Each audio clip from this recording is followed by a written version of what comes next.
5번 갔잖아. 이렇게 해야지. 이렇게 해야지. 오, 이러면은.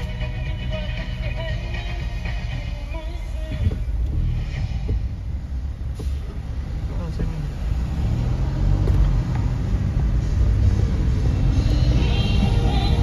이번이다, 이번.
이제 3작 약 200m 버스 전용차로 단속 구간입니다.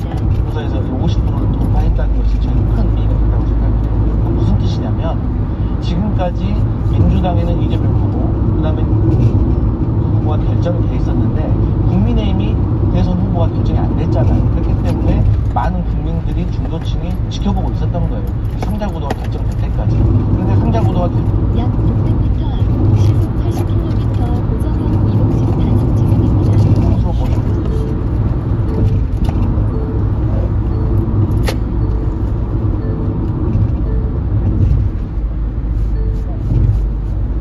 같은 방식으로 꾸준히 계속해서 추이를 보는 게 아주 중요합니다. 그런 차원에서 갤럽과 또 다른 권위가 있는 ARS 방식으로 하는 곳에서도 이재명 후보가 멀쩡하게 앞선 것이죠. 그리고 제가 묻고 싶어요. 국민의힘이 그러면 지지율이 잘 나올 수밖에 없다는 얘기입니까? 근데 그게 말이 안 되는 게 지지율이 잘 나오려면 호재가 있어요. 최근에 국민의힘이 호재 뭐가 있어요?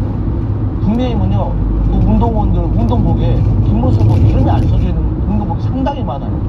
그리고 광주 같은 경우는 뭐 제대로 된 선거운동 기본 물품도 없다는 말이 제가 들었거든요. 그러니까 이런 상황에서 어떻게 김문수 후보가 지지율이 올 수가 있겠습니까?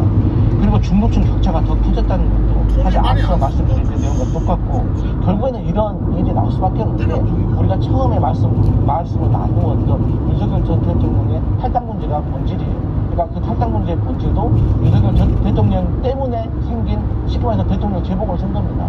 근데 윤석열 전 대통령 약 5km 앞 왼쪽 지하차도로 진입하세요. 대선에 대한 태도가 윤석열 때문에 생긴 대통령 선거인데 윤석열을 위해서 치르고 있는 것 같다는 느낌을 지울 수가 없어요.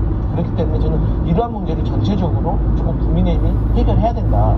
마지막으로 민주당 같은 경우는 뭐 김상호 의원도 들어오려고 하고, 뭐 이재호 전 장관도 들어오려고 하고, 뭐 박근혜 전 대통령 때 출중한지 하셨던 분도 들어오려고 하고, 홍준표 후보의 뭐 미디어팀, 뭐 홍준표 후보의 정책부래, 이런 분들이 막 계속해서 보수 인사들이 계속해서 민주당 이재명 후보를 지지하려고 하는데, 오히려 국민의힘 같은 경우는 한동훈 후보도 김문수 후보를 안 돕고 있고, 홍준표 후보도 약 600m 앞 시속 80km 단속 구간입니다. 그렇지 않아요.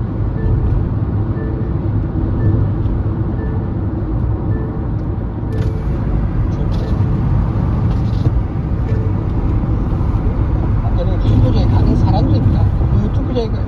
지지율이 얼마나 있느냐가 결국 그걸로 결정나는 거죠. 여론조사의 분위기는 대충 이제 언론에서는 관심을 가지겠지만 결국에 투표에서 선거 결과를 결정하는 것은 여론조사에 입당한 사람이 아니라 투표에 나가는 사람들이다라고 생각하고요. 이재명 후보가 가면 갈수록 특히 방정토론 이후에 이재명 후보에 대한 흐름이 크게 만들어질 거다. 지금은 미국과 중국과의 선택입니다. 미국으로 손들어줄 것이냐, 중국으로 손들어줄 것이냐. 그거는 각 후보가 상징되는 그 의미가 있는 거겠죠. 알겠습니다. 두 분 말씀을 들어보니까 대선에 가까워지고 있다는 게 느껴집니다. 자, 저희가 앞서 출연을 하면서 이준호 대변인께서 그 이재명 후보의 신변 위협 그리고 테러 제보에 대한 이야기를 해주셨는데 앞서 말씀해주셨던 그 자료는요, 나경원 현대위원장이 경찰청에서 제출받은 자료인데 그 시점이 14일 기준입니다. 14일 기준으로는 경찰청에서 이재명 후보의 신변 위협과 관련된 고소, 고발, 진정 등 사건이 한 건도 없었다고 밝혔었는데요. 그 이후에 16일에 경찰에서 밝힌 걸 보면 이재명 후보에 대한 협박글이 8건 접수됐고요. 그리고 이 중에서 한 건은 검찰에 송치가 됐고 나머지 7건은 내사나 또 수사를 진행하고 있다는 말씀을 한번 다시 한번 약 400m 앞 시속 60km 과속 신호위반 단속 구간입니다. 하지만 16일에는 이재명 후보의 협박글이 8건 접수됐다는 말씀입니다. 자, 이제 여기서 출연 마무리하겠습니다. 강성필 민주당 부대변인 그리고 이준호 국민의힘 대변인과 함께했습니다. 고맙습니다.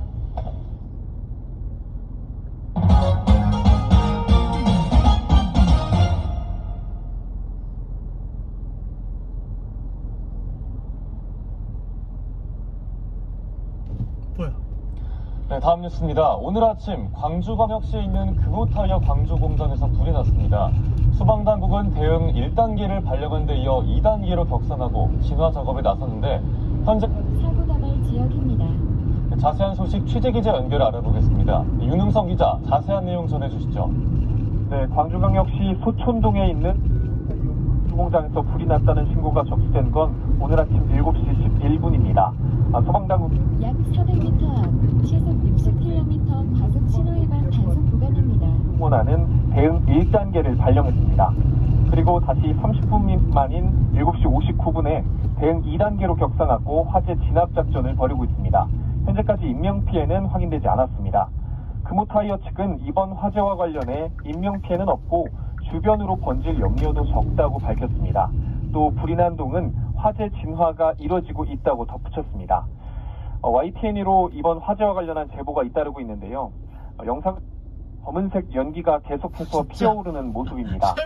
연기가 일대 도로를 가득 메우면서 달리던 차량들의 시야도 가리고 제속도를 내지 못하고 있습니다.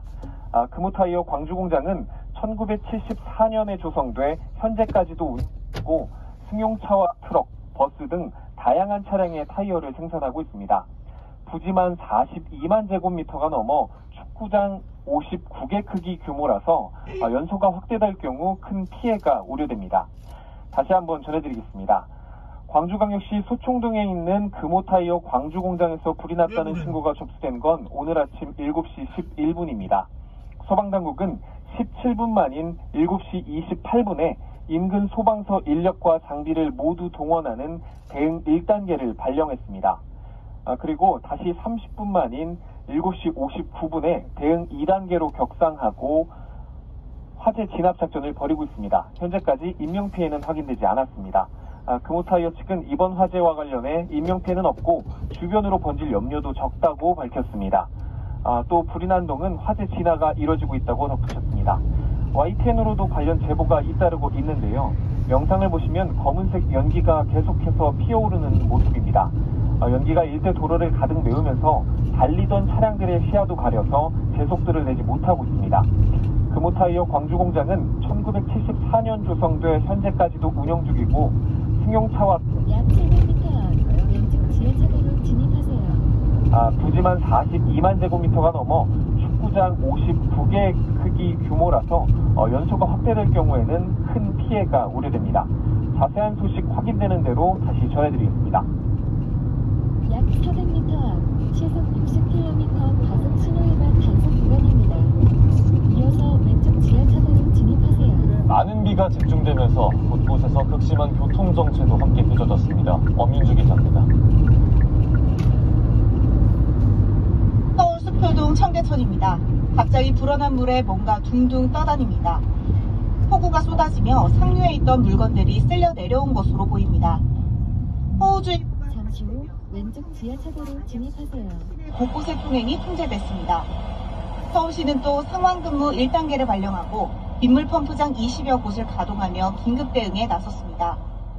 퇴근길 무렵 서울에 많은 비가 내리면서 곳곳에서 극심한 정체를 빚기도 했습니다. 강변북로를 포함한 주요 간선도로는 물론 도심 차량도 거북이 운행을 해야 했습니다. 인천 송도 공사 현장에서도 빗물이 도로를 휩쓸며 차들이 아슬아슬하게 빠져나갔습니다. 남양주에서는 차량 고립 신고를 포함해 도로 침수와 하수구 역류 신고가 잇따랐습니다.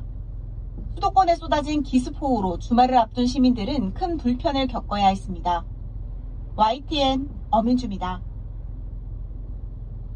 네, 토요일인 오늘 중부지방엔 봄비가 조금 내리겠습니다. 낮에는 서울 낮 기온이 24도, 그리고 대구는 29도까지 올라서 초여름 더위가 찾아온다는 예보인데요.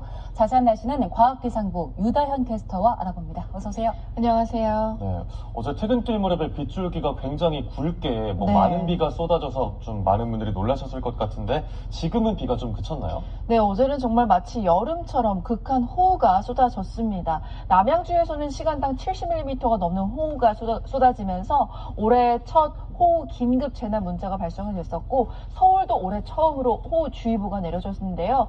지금 비는 모두 물러난 상태입니다. 오늘 중부지방은 또 한 번 저기압이 지나갑니다. 다행인 건 어제만큼 강한 비가 아닌 봄비라는 건데요. 오후부터 밤사이 비가 오는데 비의 양은 5mm 안팎으로 매우 적습니다. 다만 바람이 강하겠는데요. 중부와 영동, 경북 동해안은 바람의 순간풍속 초속 20m, 그리고 산간은 25m 이상 매우 강하게 불면서 강풍특보입니다. 시설물과 또 안전사고 없도록 유의를 해주시기 바랍니다. 네. 오늘 약 2km 좌회전하세요.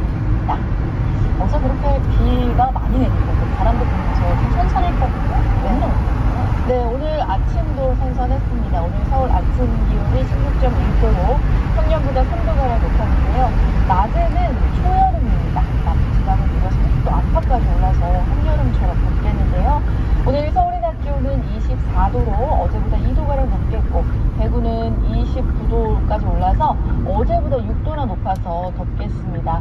낮에는 자외선도 강해서 자외선 차단제는 물론이고 눈을 보호할 수 있는 선글라스도 챙기시는 게 좋을 것 같네요. 네, 방금 말씀해주신 것처럼 오늘 자외선이 강해서 선글라스 쓰는 분들 많을 텐데 이것도 잘 선택해야 된다면서요? 네, 그렇습니다. 이 자외선 차단제는 바라지만 또 막상 선글라스는 잘 안 쓰는 경우가 많은데요. 이 햇볕은 피부뿐만이 아니라 눈 건강에도 치명적입니다. 그래서 이 눈을 보호하는 가장 쉬운 방법이 아무래도 선글라스를 착용하는 건데요. 선글라스를 선택할 때 가장 중요한 건 자외선 차단 기능입니다. 자외선 차단율이 90%